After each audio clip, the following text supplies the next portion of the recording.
Bienvenue dans ce podcast où on décortique, résume et explique les livres les plus marquants.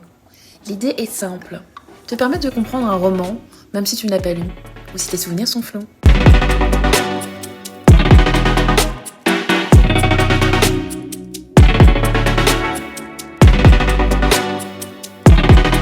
Aujourd'hui, je te parle d'un livre culte, un incontournable qui mélange philosophie, quête spirituelle et développement personnel. Je te parle de l'Alchimiste. Avant de plonger dans l'histoire, parlons 2 minutes de l'auteur de ce livre, Paulo Coelho.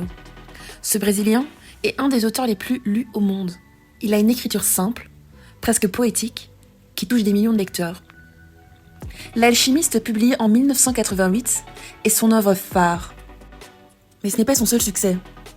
Il a aussi écrit des titres comme 11 minutes, Brida et Le démon et Mademoiselle Prime. L'Alchimiste, traduit en plus de 80 langues, est un phénomène mondial. Ce n'est pas juste un roman, c'est une leçon de vie. Pour bien comprendre ce livre, décortiquons-le en 4 parties. La quête de Santiago, les défis qu'il affronte, les grandes leçons qu'il découvre en chemin, et dernièrement, la révélation finale et ce qu'elle signifie. Alors accroche-toi, car ce n'est pas un simple voyage, c'est une métaphore puissante de nos propres rêves et défis. Partie 1. La quête de Santiago. Suivre sa légende personnelle. L'histoire commence en Espagne, où on fait la connaissance de Santiago. C'est un jeune berger qui aime sa vie simple, voyager avec ses moutons, dormir sous les étoiles et lire ses quelques livres. Mais il a un rêve étrange qui revient sans cesse. Il voit un trésor caché au pied des pyramides d'Égypte. Pour éclaircir ce rêve, il consulte une voyante. Elle lui dit « C'est un signe, tu dois chercher ce trésor, c'est ton destin. » Mais c'est surtout sa rencontre avec le roi mystérieux, Melchizedek, qui change tout. Melchizedek lui parle de la légende personnelle. En gros, c'est ton grand rêve, celui que tu portes au fond de toi. Tout le monde a une légende personnelle, mais peu de gens ont le courage de la suivre. Le roi lui offre 2 pierres magiques, Urim et Tumim, pour l'aider à lire les signes quand il l'hésitera. Santiago décide alors de tout abandonner.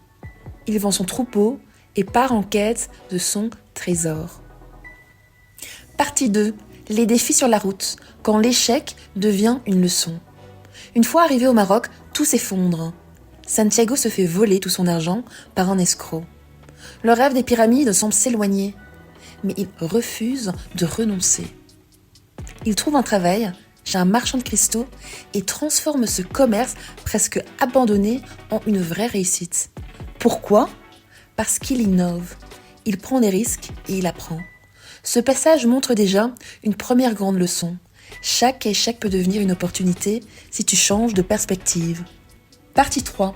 Les leçons de l'alchimiste. Écouter son cœur. Après avoir gagné assez d'argent, Santiago rejoint une caravane traversant le désert. C'est là qu'il rencontre l'alchimiste, un homme sage et énigmatique.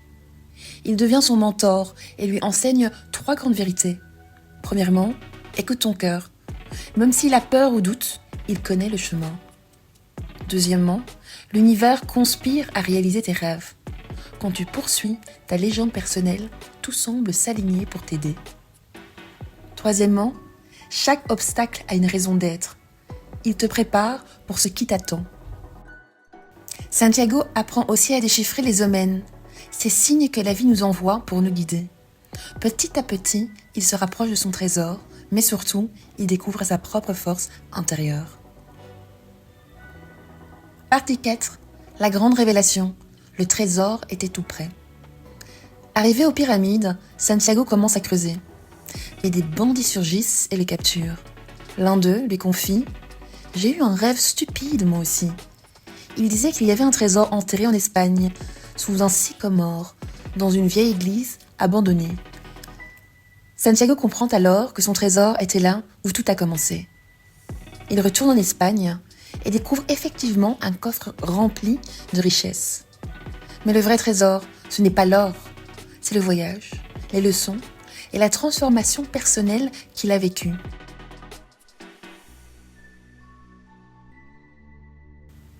Comment pourrions-nous conclure ce livre ? L'alchimiste parle à tout le monde, parce qu'on a tous un rêve. Mais souvent, on n'ose pas le poursuivre. Paulo Coelho nous rappelle que chaque obstacle est une étape vers notre but. Ce livre nous invite à croire en nous, à écouter notre intuition et à voir les défis comme des opportunités de grandir. C'est simple, universel et profondément inspirant. Voilà, maintenant tu sais tout sur l'alchimiste. Enfin, presque tout. Est-ce que ce résumé t'a donné envie de le lire ? Dis-moi tout en commentaire. Et si tu veux qu'on explore d'autres livres inspirants, abonne-toi et laisse-moi tes suggestions. On se retrouve très vite pour une nouvelle aventure littéraire.